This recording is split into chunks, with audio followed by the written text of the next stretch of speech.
그래서 교회다운 교회, 또 하나님 기뻐하시는 교회의 모습은 무엇인지 한번 바라보고 우리가 그런 주님이 원하는 교회가 되기를 원합니다. 아주 먼 옛날 어떤 마을에 이런 이야기가 있었답니다. 산 위에 동굴이 있는데요, 그 동굴 안에 샘물을 먹기만 하면 영원히 죽지 않는다는 겁니다. 그래서 이 소식을 듣고 바보 삼형제가 이 샘물을 마시러 가기로 했습니다. 그런데 이 샘물을 먹으러 가려면은 한 가지 약속이 필요했는데, 그거 뭐냐면은 동굴 안에서는 말을 하면 죽는다는 거예요. 그러니까 영원히 죽지 않은 물을 마셔야 되는데 동굴 안에 들어가서 말을 하면 죽는다는 거예요. 그래서 드디어 바보 삼형제가 동굴까지 갔습니다. 근데 가가지고 큰형이 이렇게 말을 해버렸습니다. 얘들아, 여기서 말하면 죽어. 말하면 안 돼. 그 얘기를 하고서는 죽어버렸습니다. 바보, 첫 번째 바보. 이 말 들은 두 번째 바보가 그것 봐, 말하면 죽잖아 하고서는 말을 하고 죽어버렸습니다. 셋째가 다 가만히 있다가 나만 살았네? 그리고서 얘기하고서 죽어버렸습니다. 그래서 바보 삼형제가 안 오니까 동네 사람들이 이 동굴에 가기로 했습니다. 그리고 동굴 안에서 말하면 안 돼. 말하면 죽으니까 말하지 말자. 그래가지고서는 동굴에 들어갔습니다. 이장 아저씨가, 여러분, 여기서 말하면 죽습니다. 그랬어요. 그랬더니, 그리고 죽었습니다. 그러니까 동네 사람들이 다 이장의 말에 네! 하고 대답하고 다 죽었답니다. 허무하죠? 제가 왜 이 얘기를 말씀드리냐면, 알기만 하면 안 됩니다. 하나님 말씀, 여기 오늘 말씀 끝에 보면은, 여기 17절에 내가 만일 내 앞에서 행하기를 내 아버지 다윗이 행한 것과 같이 하여 내가 네게 명령한 모든 것을 행하여 내 율례와 법규를 지키면, 그랬습니다. 신앙은 결국은 아는 게 아닙니다. 행하는 겁니다. 동굴에 들어가서 말하면 죽는다. 아는 건 소용이 없습니다. 말을 안 해야 되는 겁니다. 우리가 어디 가서든지 뭘 하든지 신앙은 결국은 하나님이 말씀하신 그대로 행하는 것, 이게 신앙이지. 알기는 아는데 그 말씀을 따라가지 않으면 결국은 우리와 아무 상관이 없는 것이 되어버리는 겁니다. 우리 신앙생활을 자꾸 엉망으로 하는 이유가 그것입니다. 지식으로는 아는데 신앙생활이 삶이 안 되니까 삶의 능력이 나타나지도 않고, 신앙생활을 해도 뭔가 재미도 없고 즐거움도 없고, 이렇게 돼버리는 이유들이 왜 그러냐? 바로 알기만 하고 행하지 않는 지식의 신앙 때문에 그런 것입니다. 에밀 브론너가 신학자인데 그분이 이런 말을 했습니다. 교회를 어떻게 이해하느냐에 따라 그 사람의 모든 신앙생활은 결정된다.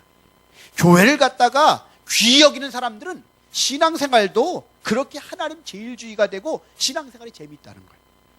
근데 교회를 갖다가 그냥 별로 그냥 관심 없게 생각을 하면은 그 사람의 신앙생활 역시 마찬가지로 신앙생활 자체가 그렇게 무의미하게 끌려가는 그런 신앙생활이 된다는 것입니다. 우리 안에 신앙생활을 할 때, 특별히 교회 생활을 할 때 가장 중요한 게 교회를 어떻게 여기느냐 하는 것이 중요하다는 걸 깨닫고 신앙생활을 잘하고 나가는 저와 여러분 되기를 바랍니다. 여기 오늘 말씀은 어떤 말씀이냐면은 이런 말씀입니다. 지금 하나님께서 솔로몬에게 성전을 지으라고 하셔가지고 이제 성전을 지었습니다.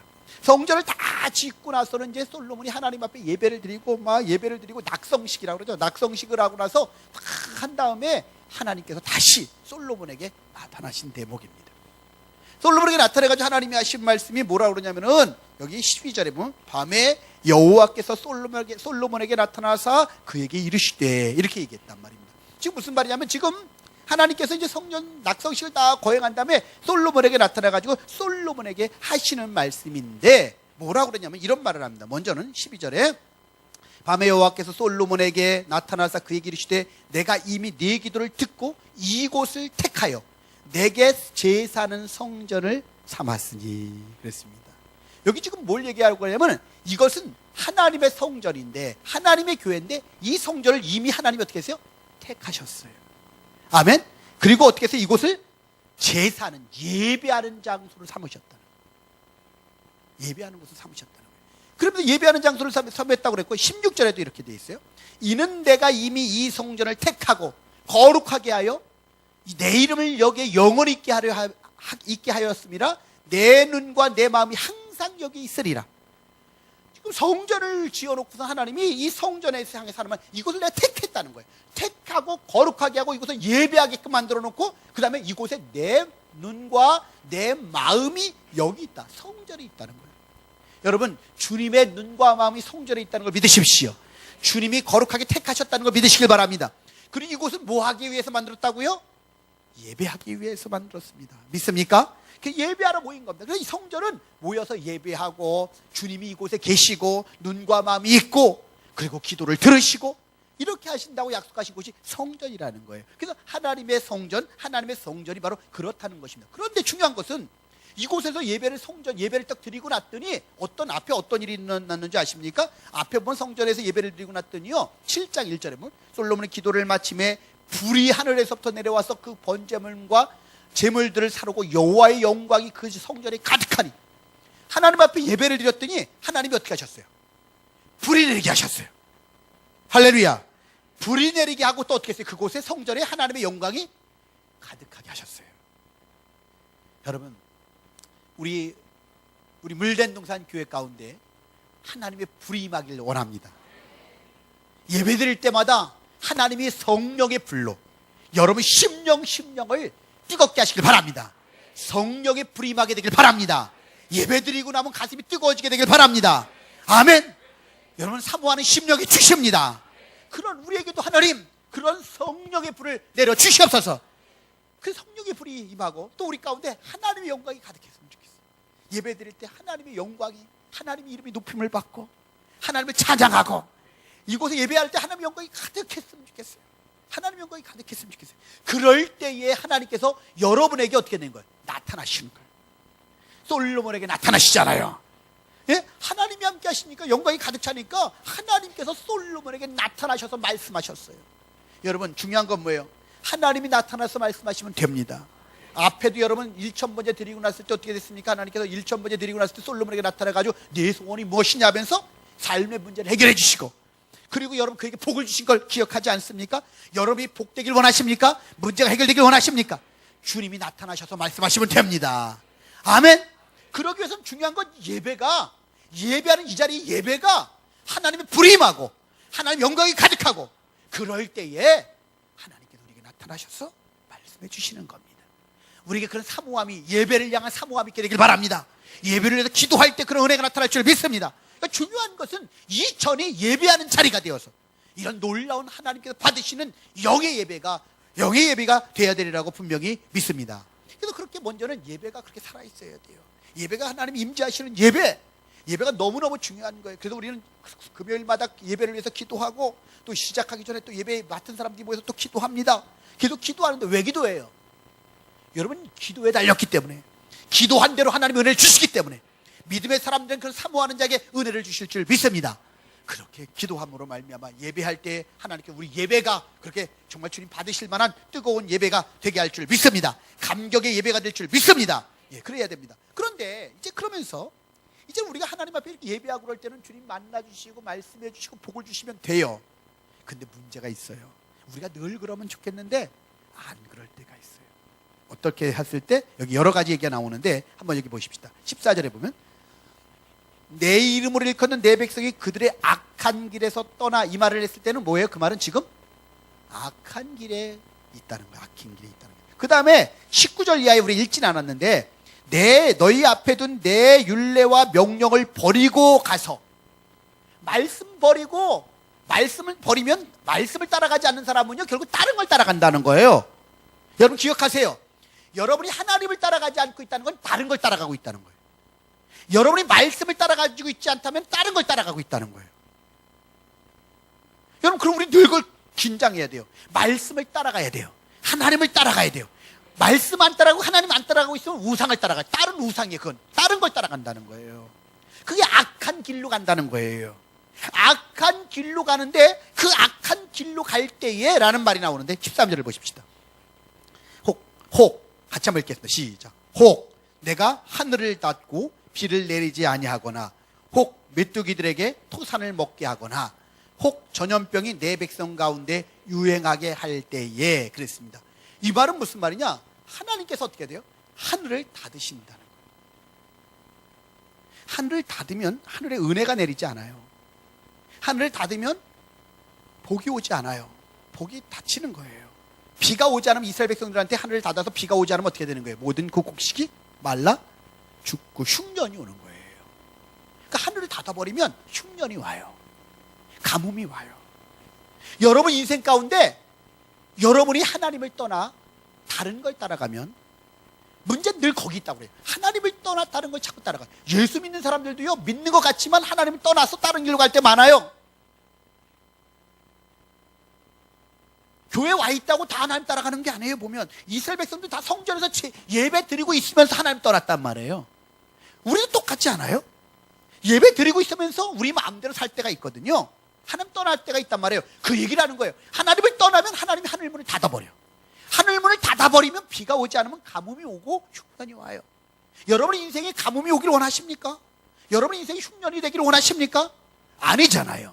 가뭄이 오고 흉년이 올 때에 하나님이 닫아버리신다는 거예요.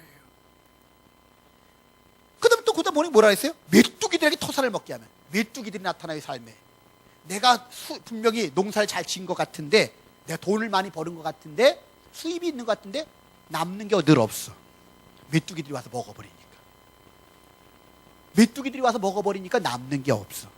뭔가 벌어놓은 것 같은데 없어. 몸이 한 번만 아프면 축 다 나가버리고, 자식이 사고 치거나 남편이 사고 치거나 뭐 한번 사고 치면 뭐 하나 뜨고 쭉 한 번에 날아가 버리고, 메뚜기 와서 먹어버리는 거예요. 응? 메뚜기 와서 먹어버려. 메뚜기 와서 먹어버리는 그때가 있다는 거예요. 왜? 하나님 떠나면 메뚜기들이 와서 다 먹어버린다는 거예요. 우리 인생이 그럴 때가 있다는 거예요. 그 다음에 또 뭐라 그랬습니까? 혹 전염병이 내 백성 가운데 유행하게 할 때에, 전염병이 유행하고, 그래서 저 병 때문에 우리가 죽는 거, 신종플루, 샤스 뭐 이런 거 다 오잖아요. 그런 거 올 때도 가만히 보면 하나님께서 어떻게 돼요? 우리를 갖다가 심판하시는 도구 중에 하나라는 거예요. 그런 것들이. 중요한 건 우리 이 땅 가운데 그런 문제가 많이 오는데, 그런 많은 문제들이 뭐예요? 이것이 단지 그런 어떤 사회적 현상만의 문제가 아니라, 이런 어떤 그런 자연현상이라는 문제가 아니라, 이것이 영적인 문제, 도덕적인 문제일 수도 있다는 거예요. 전에 어떤 의사가 한 분이 그래요. 팔이 부러져서, 한 사람이 팔이 부러져서 병원에 왔는데 아무리 치료를 받고 약을 먹어도 팔이 붙지를 않더래요. 남자분인데 팔이 부러졌으면 어떻게 돼? 붙어야 되는데 약을 먹거나 그러면 어떻게 되면, 그럼 치료를 받으면 보통은 다 어떻게 돼요? 팔이 붙어야 되지요. 근데 팔이 안 붙어. 이상하잖아요. 팔이 안 붙더래요. 팔이 안 붙어가지고 하도 이상해가지고, 선생님 아무리 의학적인 조치를 다 해봐도 팔이 붙지 않습니다. 선생님 대체 왜 이 팔이 안 붙는다고 생각하세요? 라고 오히려 의사가 거꾸로 환자에게 물어본 거예요. 왜 대체 팔이 안 붙는 것 같아요? 라고 물어봤어요. 물어봤더니 이 사람이 그러더래요. 갑자기 막 울더래요. 울더니 하는 말이, 제가 이 팔로 제 아내를 너무나 많이 구타를 했습니다. 그러니 이 죄은 팔이 나을 리가 있겠습니까? 아내가 용서해야 나을 것 같습니다. 그러더래요. 그래가지고 의사가 아내를 불러가지고 남편 앞에서 내가 당신을 용서한다고 말을 했대요. 그랬더니 놀랍게 그 후에 남편의 팔이 호전돼가지고 그 부러진 게 나더라는 거예요. 이런 종류의 많은 임상이 있대요, 의과에. 그래가지고 의학계에서. 그래서 어떻게 되냐, 폴 투니라고 하는 학자가 병의 치료에도 도덕성이 있다. 이 안에 죄가 있으면 그것 때문에 어떻게 된다? 그것으로 인하여서 이게 치료가 안 된다는 거예요. 그래서 그것이 의학적으로 한 분야, 심리치료, 그래서 나오는 것들도 다 그런 일종에서 나온다는 겁니다. 여러분 중요한 건 뭐냐? 여기도 보니까 우리가 이 땅을 살아가는 동안 단지 그런 어떤 도덕적인 문제를 떠나서 우리 삶 속에서 여러 가지 그런 죄악된 문제들이 있으면 이것이 바로 우리로 하여금 어떻게 돼요? 하늘이 닫히고 메뚜기들이 토산물을 먹고 전염병이 오고 이런 일들이 생겨난다고 하는 걸 갖다가 성경은 이야기를 해주고 있단 말이죠. 이것을 얘기합니다. 그런데 중요한 건 하나님이 그 얘기를 하려고 하는 게 아니에요. 우리 살다 보면 그런 게 다 있다는 거예요. 우리 사회 환경 속에 그런 게 많이 있다는 거예요. 우리가 하나님을 안 떠났다고 할지라도 우리 주변에 있는 사람들이 범죄함으로도 올 수도 있고, 아니면 우리 가정에서 그럴 수도 있고, 나 때문에 그럴 수도 있고, 여러 가지 이유가 있을 수 있어요. 온단 말이에요. 그런 문제가 오는데, 그러면 교회는 어떻게 되느냐? 하나님의 교회는 예배 드리면서, 처음에는 평상시에는 예배를 드리면서 예배 가운데 하나님 만나고, 예배를 통해서 하나님의 영광이 나타나고, 예배를 통해서 우리 가슴이 뜨거워지고 힘과 능력을 받아서 살아가는 것이고, 그렇지 않을 때는 어떤 일이 생기냐? 이런 일이 찾아왔을 때에, 이런 삶의 문제들이 생겼을 때에 교회는 어떻게 되느냐? 14절입니다. 우리 14절 말씀을 같이 한번 읽겠습니다. 시작. 내 이름으로 일컫는 내 백성이 그들의 악한 길에 떠나 스스로 낮추고 기도하여 내 얼굴을 찾으면 내가 하늘에서 듣고 그들의 죄를 사하고 그들의 땅을 고칠지라. 아멘. 여기 보면은요, 이런 말이 있습니다.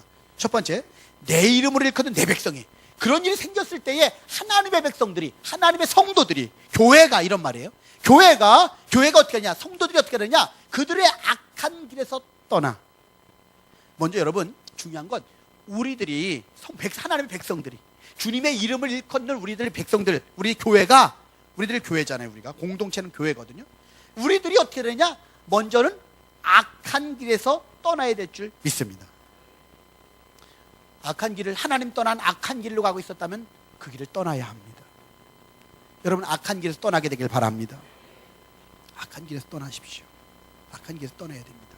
우린 자꾸만 얼마나 우리 삶 속에 시기하는 것들, 미움의 마음, 경쟁의 마음, 이 교만한 악한 마음이 있으면요, 이 교만이라고 하는, 나중에 나오는데 그 교만이라고 하는 악한 단어가 들어오면 이상하게요, 시기를 해요.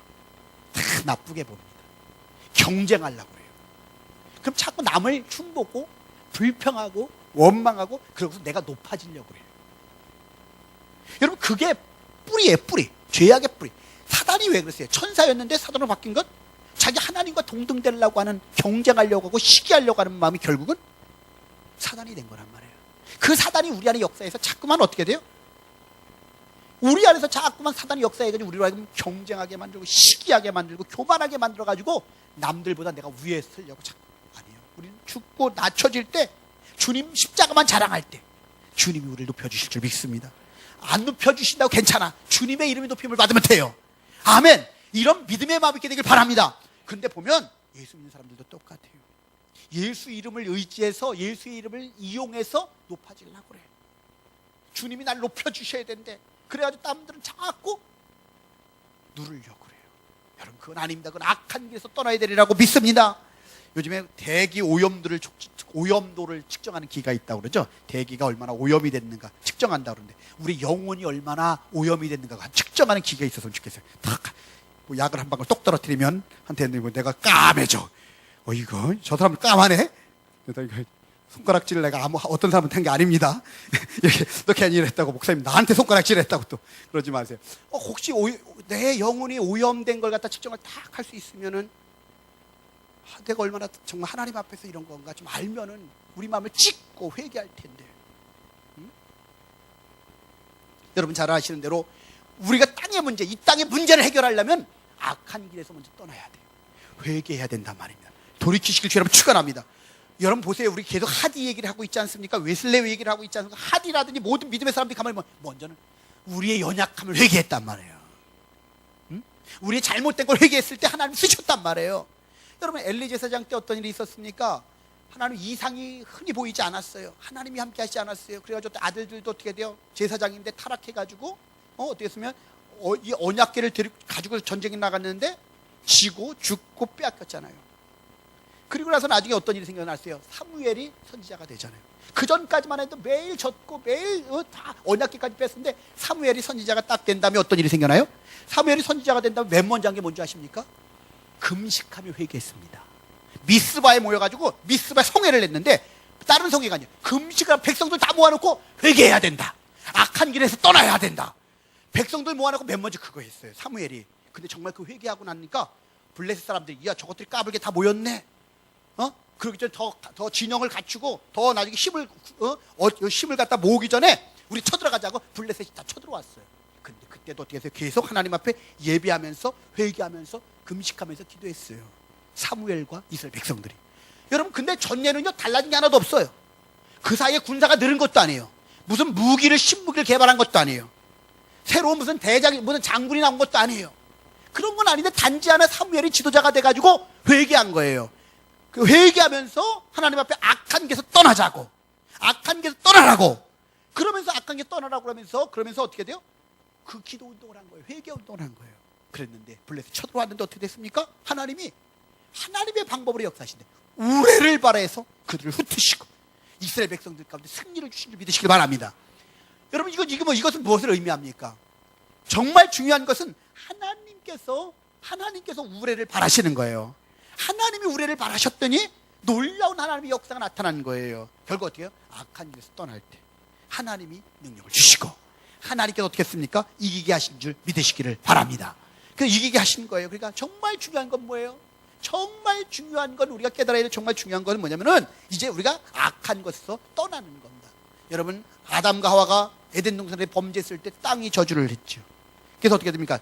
전에는 안 됐었는데 땅이 이제는 저주를 받아가지고서는요 이 수고해야만 나오지 저절로 되지 않는 땅이 저주를 받았어요. 가인이 동생 아벨을 죽였을 때 역시 땅이 저주를 받습니다. 이런 저주받았던 것들에서 우리가 어떻게 돼? 악한 길에서 돌이킬 때 하나님께 우리의 땅이 다시 기름지게 하실 것이고 악한 길에서 떠날 때 하나님의 역사 나타날 줄 믿습니다.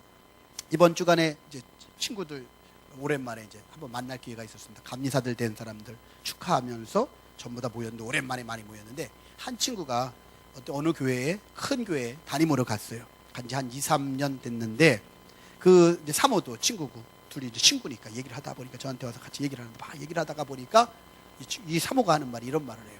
그 교회가 오래된 교회고 큰 교회입니다. 오래된 교회가 큰 교회인데 교회가 계속 싸우고 그래서 막 싸우고 문제가 생기고 그래서 교회가 갈려져 나가고 이런 어려움을 겪었어요. 그랬는데 어려움을 겪고 났는데 그 큰 교회가 있잖아요. 첫째는 이런 일이 있대요. 8년 동안 그 싸우는 8년 동안 태문을 닫아 놓으시니까 아이를 하나도 못 낳았대요.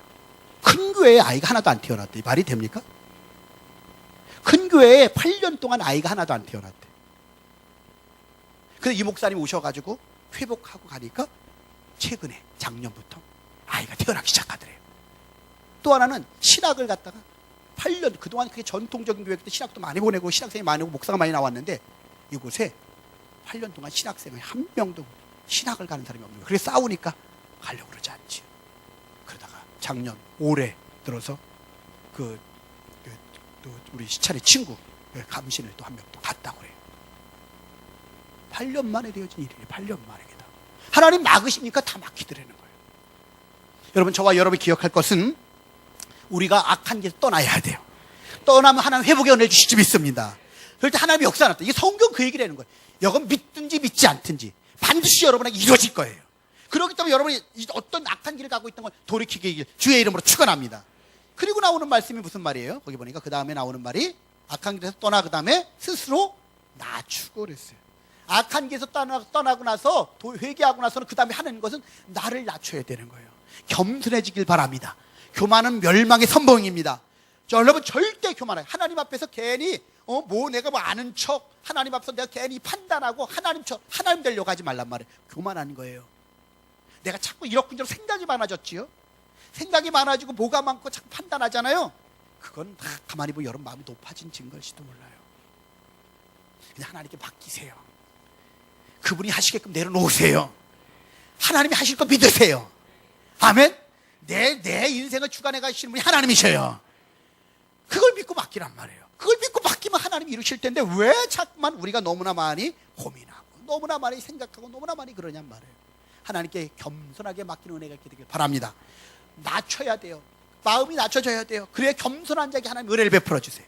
교만한 자에게는 분명히 하나님 은혜 베푸지 않는다고 그랬어요. 교만은 멸망의 선봉이지만 겸손한 자에게 은혜를 베푸신다고 분명히 약속하셨어요. 그러니까 우리가 하나님의 은혜를 힘있게 원한다면 하나님이 하늘 문을 열어주시고 그 메뚜기들이 먹지 못하게 막아주시고 전염병들 다 걷어가주시고 하나님의 은혜에서 여러분께 그런 은혜를 허락하시길 원한다면 그런 은혜 받기를 원하십니까? 마음을 낮추십시오. 마음을 낮추십시오. 마음을 낮춰야 합니다. 마음이 낮춰질 때 그런 은혜가 오는 거예요. 마지막 세 번째 그 다음 말씀 보겠습니다. 낮추고 그 다음에 말씀 뭐라 그랬습니까? 기도하여 내 얼굴을 찾으면. 기도하여 하나님의 얼굴을 찾으라는 거예요. 세 번째 믿습니까? 하나는 악한 길 가던 것 돌이키라는 거예요. 그렇죠? 악한 길 가던 것 돌이켜야 되고 떠나야 되고 그 다음에 마음을 낮춰야 돼요. 겸손하게 하나님 아니면 안 됩니다 하고 마음을 낮춰야 돼요. 그럴 때 하나님 의지하게 돼 있는 거예요. 여러분 마음이 높은 사람은 절대 하나님 의지하지 못해요. 마음을 낮춰야 돼. 두 번째는. 세 번째는 그럼 어떻게 하라고요? 그 다음에 기도하여 하나님을 찾으십시오. 하나님의 얼굴을 구하십시오. 기도하여 하나님의 얼굴을 찾으면 하나님의 얼굴을 구하면 그럼 하나님께서 어떻게 하신다? 회복의 은혜를 주시고 놀라운 역사를 주신다는 걸 믿으시기를 바랍니다. 여러분, 기도는요, 믿는 우리들의 발전소와 같은 겁니다. 기도할 때 거기서 모든 힘과 에너지가 이 기도의 발전소로부터 우리에게 옵니다. 하나님께서는 우리에게 이 발전소를 통해서 우리에게 은혜를 주십니다. 그렇기 때문에 기도할 때에 능력이 생깁니다. 기도할 때 여러분 힘이 옵니다. 기도할 때 지혜도 주십니다. 여러분, 기도하는 삶이 되길 주 여러분 축원합니다. 기도로 하나님을 찾으십시오. 그럴 때 하나님의 회복의 은혜가 있고, 그럴 때 하나님의 놀라운 역사가 있게 될 줄 믿습니다. 교회 학교 교사로 섬기던 집사님 한 분이 계셨는데 1979년도에 월급을 이렇게 봉투를 이렇게 받아올 때였는데, 월급 봉투를 받아서 버스를 타고 오다가 내렸는데 보니까 월급 봉투가 없더래요. 보니까 양복이 찢어져 있는 거예요. 뭐예요? 소매치기를 당한 거예요. 소매치기를 당한 거예요. 토요일이었는데 소매치기를 당하고 나니까 월급 봉투를 잃어버리니까 한 달을 어떻게 살아? 우리 가족은 한 달을 어떻게 살아? 이런 마음이 확 오는데 괜히 화가 나고 괜히 원망이 생기고 확 그러더랍니다. 그리고 나서 그 다음날 아침에 이제 교사니까 아이들 가르쳐야 되는데 어떻게 되냐면 전화를 했답니다. 나 몸이 너무 아파서 내일 못 가니까 그렇게 알라고 미리 못 갈 준비를, 아플 준비를 하는 거예요. 아플 준비를 하고 전화를 했어요. 왜? 난 못 간다고, 내일 못 가니까. 왜? 뭐 때문에 그런 거예요, 원인은? 월급 봉투 잃어버려가지고 화가 나기도 하고 하나님이 원망스럽기도 하고, 그래가지고서는 안 갔어요. 안 가고 나서 밤새 그냥 잠을 자겠어요? 주척 잠이 안 오는 거야. 힘이 든 거야. 답답한 거야. 밤새 잠을 못 잤어요. 잠 못 자고서는요, 그 다음에 아침에 딱 일어났는데 비로소 자기가 보이는 거예요. 제가 애들한테도 가르칠 때도 믿음으로 살아야 된다고 그렇게 외치고 그랬는데, 자기는 하나님을 믿은 게 아니라 월급 봉투를 믿은 거야. 하나님을 믿은 게 아니라 월급 봉투를 믿었더래. 보니까 이 월급 봉투 없으면 어떻게 사나? 이 월급 봉투 없으면 어떻게 사나? 그걸 믿고서는 그것 때문에 자기가 하나님의 돈을 믿고 사는 거예요. 그래서 자신의 믿음의 한계였더라는 거예요. 그게 믿음의 한계. 그 믿음의 이 한계가 딱 오니까 어떻게 됐어요? 그리고 이 믿음의 한계가 와가지고 깨닫고 나니까 벌떡 자리에서 일어나가지고 교회로 달려왔대요. 그리고 와가지고서는 하나님 앞에 기도했죠. 일용할 양식을 주신 하나님께서 책임져 달라고. 전에는 그래서 어떻게 했느냐? 전에는 회사의 사장이 월급을 주는 걸 가지고 사는 줄 생각했는데, 이제는 하나님이 먹이시고 입히시고 하나님의 은혜로 산다는 걸 깨달아졌다는 거예요. 가끔 요즘에는 월급 봉투 잃어버릴 것도 없어서 가끔 그럴 때는 월급 봉투 잃어버리는 것도 괜찮을 것 같아요. 깨달아지니까. 그렇죠? 중요한 건 하나님이 먹이시고 입히시고 그 하나님의 은혜로 사는 거라는 거예요. 우린 그렇게 살지는 않아요. 회사에서 월급 나오는 걸 가지고 그것 가지고 내가 먹고 입고 사는 줄 알아. 제가 그냥 하는 게 아니라 이번에 경찰서장님이 얘기에 참 은혜가 됐던 것 중에 하나가 그거예요. 저는요, 옷 벗는 거 걱정 갖지 않는데. 왜냐? 여기서 옷 벗으면 하나님 나를 위해서 더 좋은 걸 예배해 놓으신 거래. 나는 그 하나님 믿는데. 그게 두렵지가 않다는 거예요. 그 말이 얼마나 은혜가 되는지.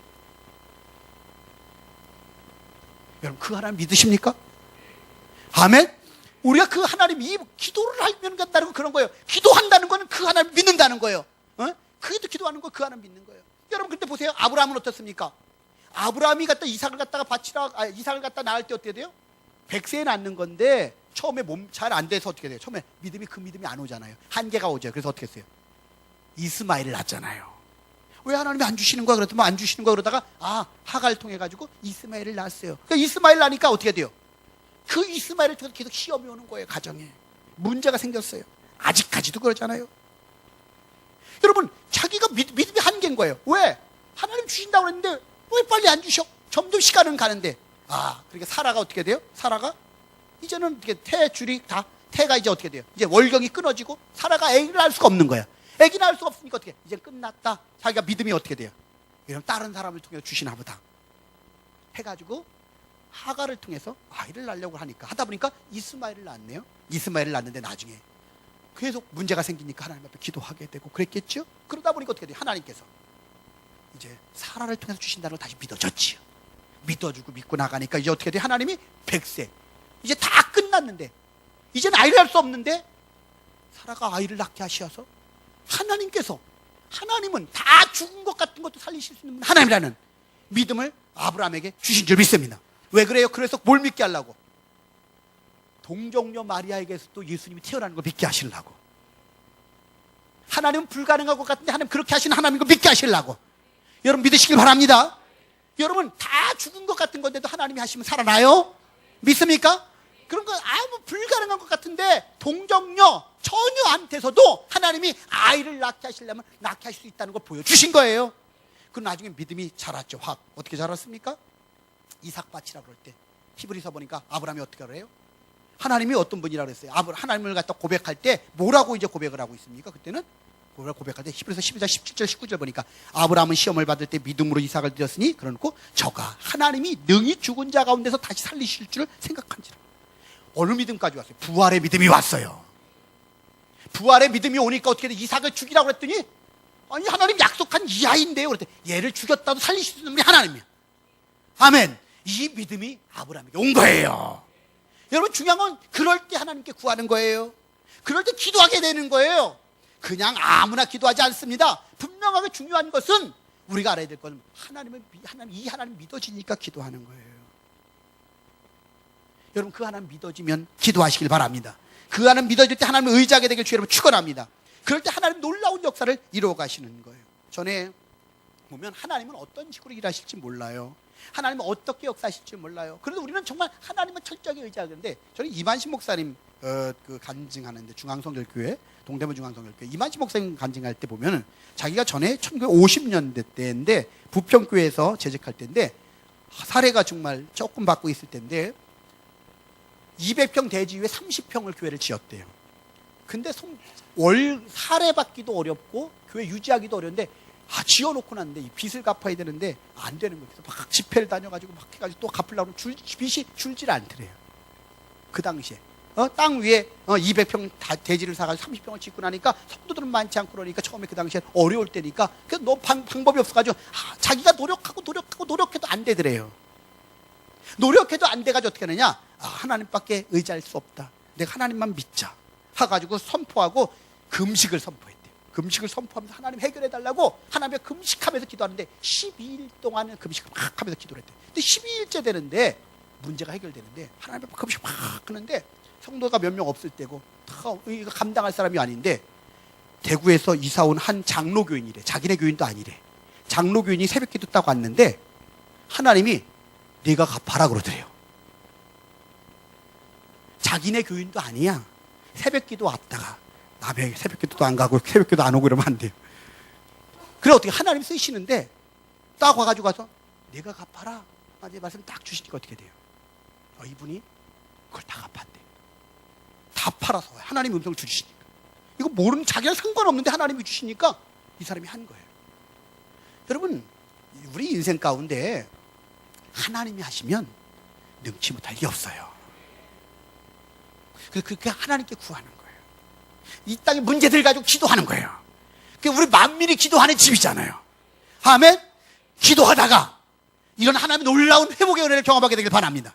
기도하다가 이 땅의 문제가 해결되기를 바랍니다. 정말 기도하는 자에게 이런 은혜를 주신다고 분명히 약속하고 있어요. 그래서 내가 하늘에서 듣고 그렇게 기도하면 내가 하늘에서 듣고 그들의 죄를 사해 주시고 그들의 땅을 고칠지라 고쳐주신다는 거예요. 기도를 들으시고 용서해 주시고 다 고쳐주신대. 다 고쳐주신다는 거예요. 저와 여러분이 이런 은혜를 갖고 나가게 되길 바랍니다. 말씀을 정리해 보십시다. 하나님의 교회는 모여서 우리 예배해야 돼요. 예배할 때 하나님의 감동이 임하고 성령이 충만해서 불 같은 성령이 임하고 하나님의 영광이 가득 찬 예배가 되길 바랍니다. 그럴 때 주님이 나타나시는 거예요. 말씀하시는 거예요. 그럴 때 역사해 주시는 거예요. 그런데 그러다가도 이 땅에 문제들이 많아요. 문제가 많을 때에 교회 갈 일은 그 문제를 부둥켜 안고 그 문제를 놓고 씨름하는 게 교회예요. 내 문제일 수도 있고 가정의 문제일 수도 있고 교회의 문제일 수도 있고 이 땅에 광명시의 문제일 수도 있어요. 다른 누구의 문제일 수도 있어요. 근데 중요한 건 뭐예요? 그 문제를 부둥켜 안고 우리가 어떻게 돼요? 악한 길에서 먼저 우리가 떠나고 그 다음에 나를 낮추고 그리고 기도하여 주의 하나님의 얼굴을 찾으면 하나님께서 들으시고 하나님께서 사하여 주시고 고쳐주시는 줄 믿습니다. 이 은혜가 우리 가운데 두 번째 임해야 돼요. 그리고 마지막 세 번째는 아까 얘기했던 것처럼 말씀대로 그 다음에 계속 어떻게 돼요? 순종하고 가야 돼요. 순종하고 가야 돼요. 행하고 가야 돼. 말씀대로 따라가야 돼. 그러면 하나님께서 어떻게 하신다? 이런 놀라운 우리에게 복을 더해 주시고 약속하신 걸 이루어 가신다는 걸 깨닫게 되길 주님의 이름으로 축원합니다. 우리 한번 기도하십시다. 말씀 붙잡고 한번 시간에 기도할 건데, 여러분 지금 여러분 인생 가운데 지금 막혀 있는 게 뭡니까? 닫혀 있는 게 뭐가 있습니까? 자꾸 메뚜기 와서 뭘 먹고 있습니까, 여러분? 갉아먹는 게 뭡니까? 여러 가지 모양으로 여러분 삶에 메뚜기들이 있어요. 자녀가 있을 수 있고, 남편이 있을 수 있고, 건강이 있어요. 병이 우리를 갉아먹을 수도 있고, 여러 가지가 있어요. 갉아먹는 것들, 그 다음에 우리의 질병들, 그런 거 다 이 시간에 하나님, 이제 우리가 예배할 때 하나님이 이 성령의 불로 다 역사하시고, 이 시간에 하나님의 영광이 가득 차게 하시고, 두 번째 우리가 악한 길을 떠나 겸손해져서 기도하고 나갈 때 하나님이 고쳐주시는 줄 믿습니다. 그리고 말씀에 순종하고 달려가다가